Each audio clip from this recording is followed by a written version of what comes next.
Hi guys, and welcome to today's video. So Sarah R kindly sent me a pack of the new silicone art tools that she recently put up in her Etsy store.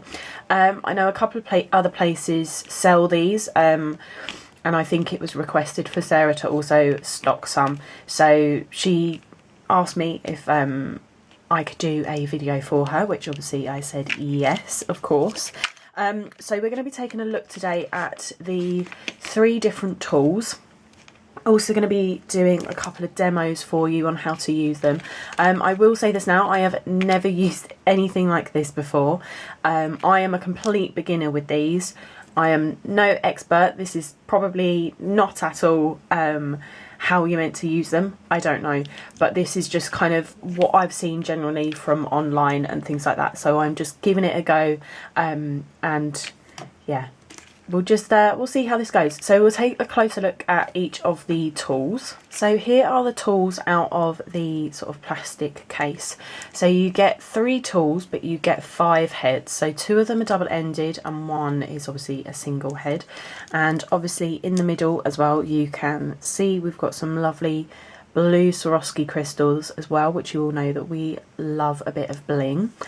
So I'll go through each of the tools individually as well, so we can take a real close look at what you're going to be getting in your pack. So I'll start off with this one, which is obviously one of the double-headed ones. So on this end, we've got a very flat edge at the top, and then obviously 2 sort of flat edges here that are curved. I'll zoom in for you as well. There you go, hopefully you can see that a bit more.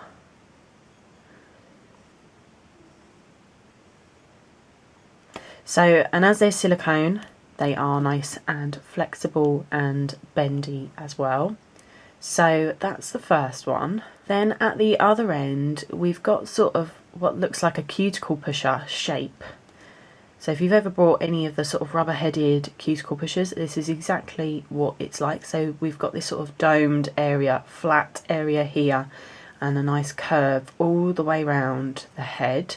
And again, it's nice and flexible. I can imagine that this would be quite nice if someone's got sensitive cuticles. I know that my mum has. She hates it when I get my metal cuticle pusher out. She's just got very sensitive cuticles.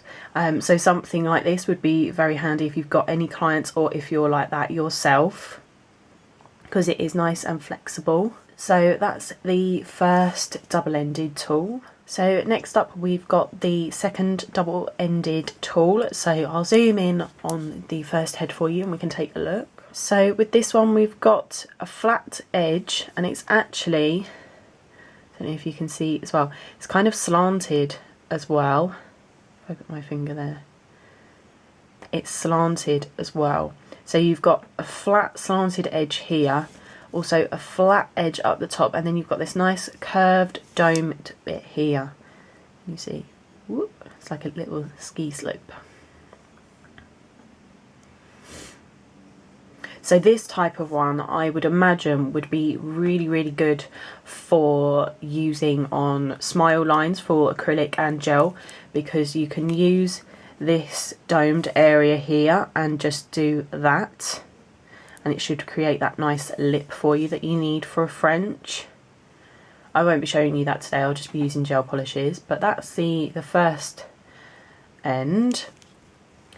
Then on the second one we've got this sort of very angular, sort of chiselled one.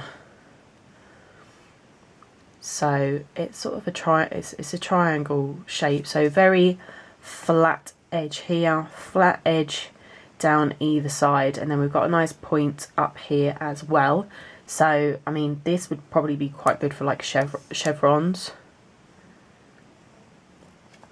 All very bendy, it's not really pointy, it's not sharp or anything like that. So that's the second double-ended tool. So, and then finally we've got the single-ended tool. So obviously this has just got a metal end.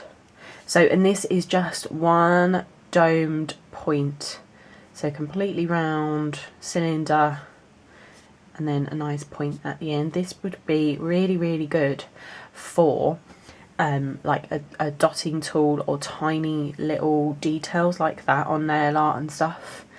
And also I know that when people do like the 3D gel with like for the lace and everything, I think it's Crystal Nails that's brought out like a 3D gel. I know Sarah R's done a tutorial for like a lace design. This would be really good for actually moulding out the lace, I think. Again, I won't be showing you that today, but it's just giving you some ideas of how to use them. So we'll get on to doing some demos for you. Okay, so I'm just going to paint this nail pop with some gel polish. So it's going to be kind of a negative space type of design. So, and really you want to be using a gel that's got quite a good coverage to begin with, like that. And I'm not going to cure that in my lamp, so I'm going to try and use this flat-ended one here. So I have no idea how this is going to go, but I want to kind of create a nice stripe.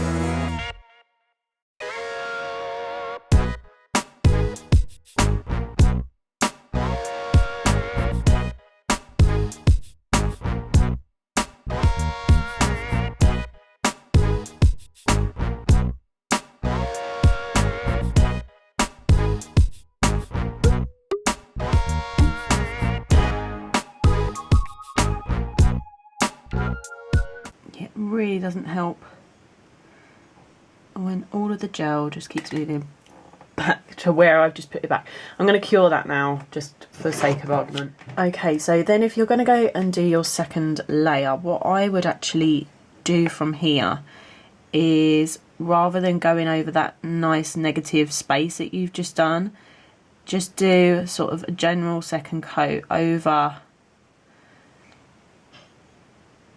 sort of the majority of the area, and then we can just clean up that line.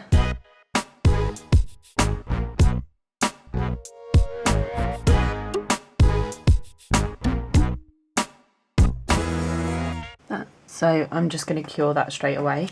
So there's the finished design, which isn't too bad considering this is my complete first go at it. Could be better, but there's sort of one way of just using the flat edge. The flat edge is actually really nice to work with. It just doesn't help when the gel keeps moving back to where you just done it. So I suppose a way to get around that would be to first create this half of the nail. Make sure you're focusing on just one straight line at a time rather than the two. That would be my advice if you're trying to sort of recreate this negative space look.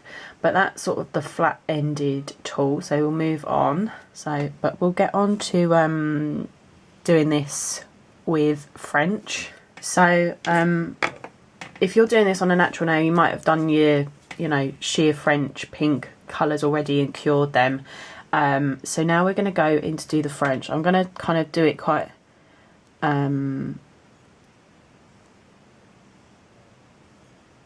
high up. So then how I would do a French would be sort of then doing the sides.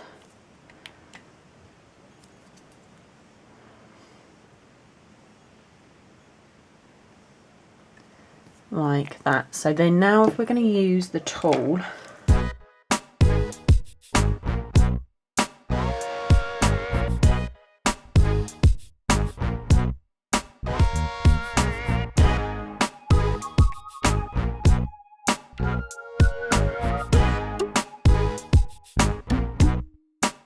So that's created quite a nice exaggerated smile line. So let's cure that in the lamp.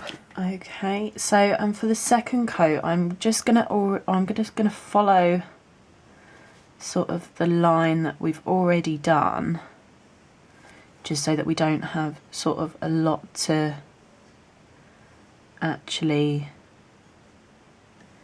clean up. We will have some to make sure it's nice and sharp.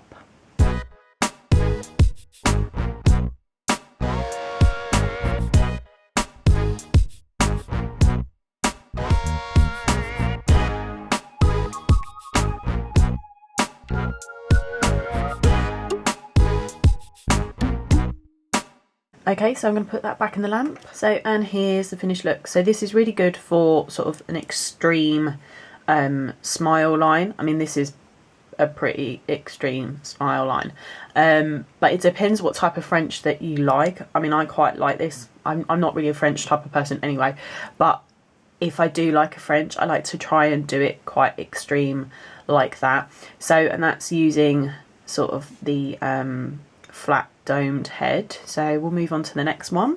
So this one I'm gonna skip over because I would actually use this for acrylic, and I'm not going to show you that today. I might do a separate tutorial at another time, but I would use that for a smile line. So I'm going to do sort of another negative space design with this one, because I'm going to try and do like a negative space heart.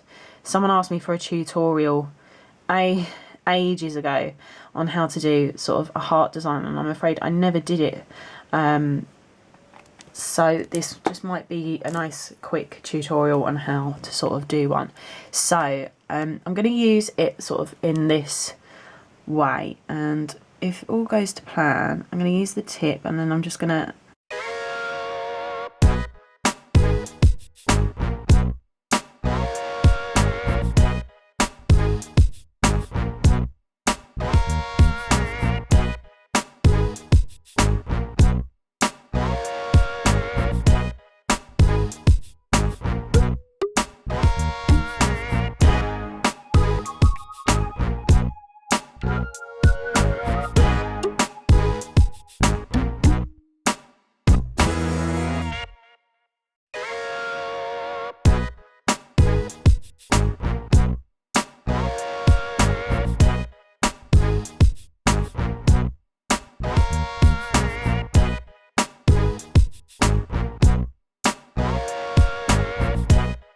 okay, so I'm just going to cure that in the lamp now.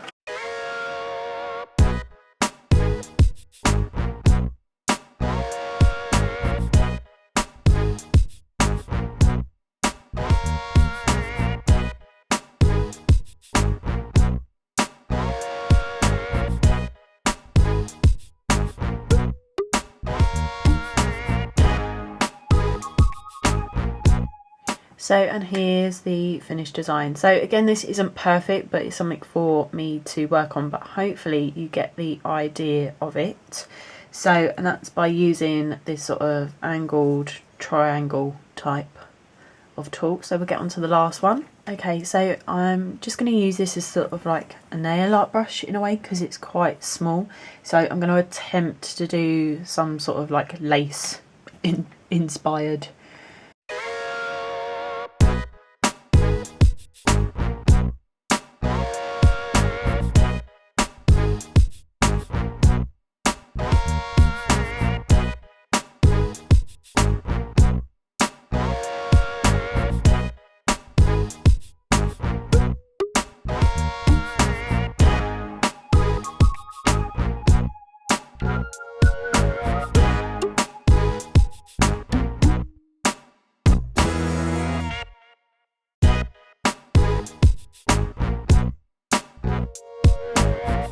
So, and here's the finished design, which actually I think turned out pretty okay considering I've never done that before. So, and there you have all of the silicone head tools, and I've just cleaned each one just with some gel cleanser at the end, although I really didn't need to, because as I was going along, I was wiping on a lint-free wipe, and that seemed to clean it absolutely fine.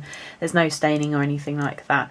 So I'll leave the links down below for where you can get a set like this from Sarah Art. I believe they're about £9.99 for all three. And please go and check out her channel. She might also have a demo and a review on these, I'm not sure. But thanks for watching. Please like and subscribe, and I'll see you all again soon. Bye.